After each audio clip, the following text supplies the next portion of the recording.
We are at UnityPoint Health, St. Luke's, Sunnybrook. How's that for a mouthful? And we're here today to talk about CPR. Now, do you know everything you need to know about CPR?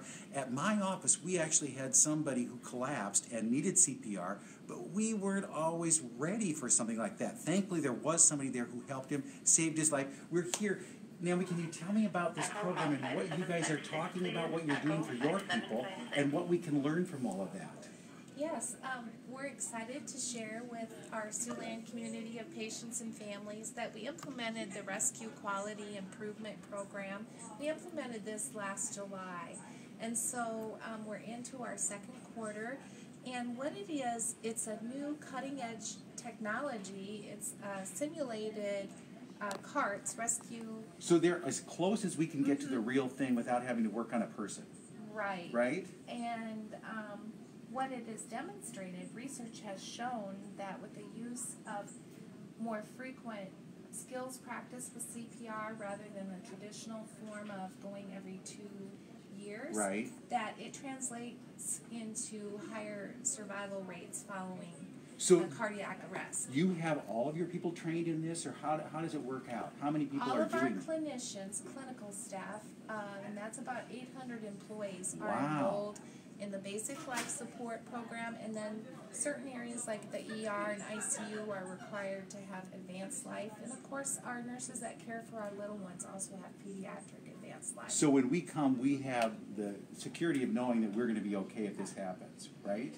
Yes, our goal is that anybody that has a cardiac arrest at St. Luke's, that there will be no deaths. Nationally, on average, in hospitals, there are about 200,000 cardiac arrests a year, but the statistics show us that only about a quarter of those survive.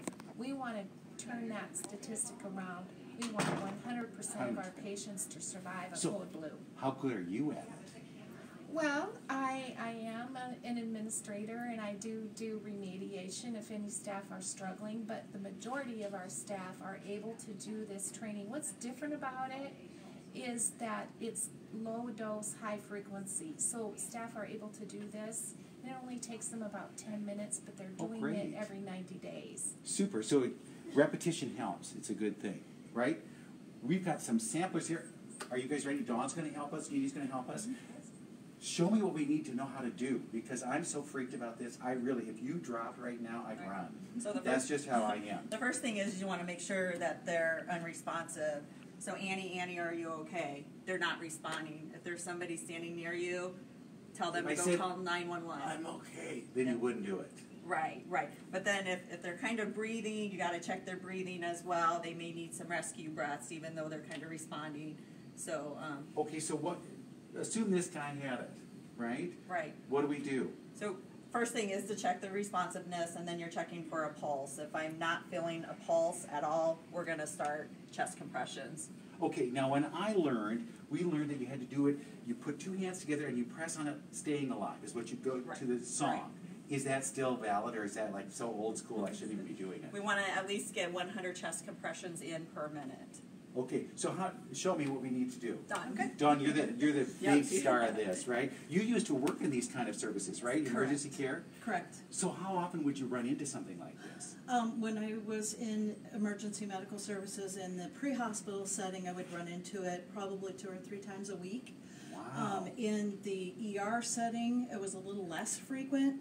In the clinical setting, we don't see it quite as often. So this low frequency or low interval, high frequency training is extremely important for our employees who are in this type of environment, because we don't see it as often. So we need to keep up on those skills. Should a layperson like me learn and know how to do this, or could I cause more trouble than?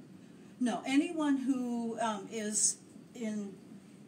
it's good for everyone. Okay. And especially for those who are taking care of family members or infants that have issues. It's very important for those parents to be able to do CPR on infants. I see we have a baby too. We do. Okay, let's see with the big one what you can do with that. So the RQI program is self-directed. So employees can do this on their own time. When we have a few minutes, they just need to come back and do the scenarios. So, if we're going to do adult, Hi there. Welcome to the adult chest compressions activity. Please pay close attention to this instruction video before moving on to the assessment. When performing chest compressions, put the heel of one hand on the center of the victim's chest on the lower half of the breastbone. Now, how do I find that? How do I find the breastbone? right between the nipple lines Okay. is the breastbone. All right. Right here, center.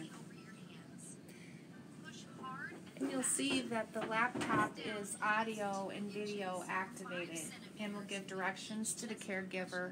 And then is it tied in so they can tell if you're doing it the right way or the wrong way? Yes, that's what correct. It'll tell the compression rate, the depth of compressions, and so forth. Okay, get your hands on there. Let's see what happens. We have to wait for the video to finish here. There's a little short video that it goes through just to kind of refresh your memory. So then you know what you're doing. We have a lot of those kind of videos from time to time that tell us what we need to do when things are good or bad, and then you usually take a test afterwards. But if it tells you right away how well you're doing, that's even better yet. Because I never know if I do enough. You said we need 100? 100 to 120 compressions per minute. Per minute. Yep. Mm-hmm. Okay, so that's almost 2 per second. All right. The computer will instruct you during the exercise. Please pay attention to the instructions, but don't stop giving compressions. Start when you're ready. Okay. Press a little deeper. Don't compress quite so fast. Very good. So you get positive reinforcement, Correct. too. Yes. Yes. This must be a good workout for your arms. Actually, CPR should be done from the waist and the hips. So your core is more Correct. engaged. The compression depth that we prefer is 2 inches 2 for inches. an adult. Okay. You've reached the end of this assessment. Please stop now. So she would have passed. Excellent. So you're good. You're good for another how many days, right? For another 90 days. And then you're back at it, and we'll try And it again. then yes. And each quarter has different interval trainings for us to do. Like this month we have, or this quarter, it's adult and child compressions. The next quarter it may be the infant. Now, this looks scarier to me because I worry about babies. I'm no good with babies. I don't know what to do with babies, but I'm assuming I can't use the same technique on a baby. Correct. Adult and child CPR, any child above the age of 8 would be similar. The only difference is you would use one hand on a child versus Show two me what it hands on looks an adult. like. On an infant, it is a bit different. Sorry, it's tangled up here. Actually, I'll come around on that side. Okay, so on an infant, because they're so little, the compression depth is a lot less, Okay. and the You wouldn't use 2 hands on a baby. correct. No, we're going to use for one person CPR. We would use 2 fingers Just 2 for fingers. compressions. Both, would I use 2 pointer fingers or 2 on the same hand? 2 on the same hand. Okay. Okay, so and it's the same spot right between the nipple lines. Okay. And it's just, and this is where you can do your staying Staying alive. alive. And And is it the still same does. numbers we're looking for? It is. It is. Yes. Unless you're Wow. doing it very slowly, singing it very slowly, but it is the same rate of compression for 100 to 120 compressions. Now, per let's say minute. I have this happening at home. The first thing I want to do is call 911, right? Is that my Correct. first thing I want to do? Correct. And then I want to start doing this to make sure that I'm doing it the right way. And how can I practice at home to make sure I'm doing it okay? Are there ways to do this? Are there something I can practice on? The best way is to take a CPR class. Take a class. Mhm. Okay, And they're, then stay they're certified. offered around our community? Yes, they are. There are a lot of community CPR classes offered.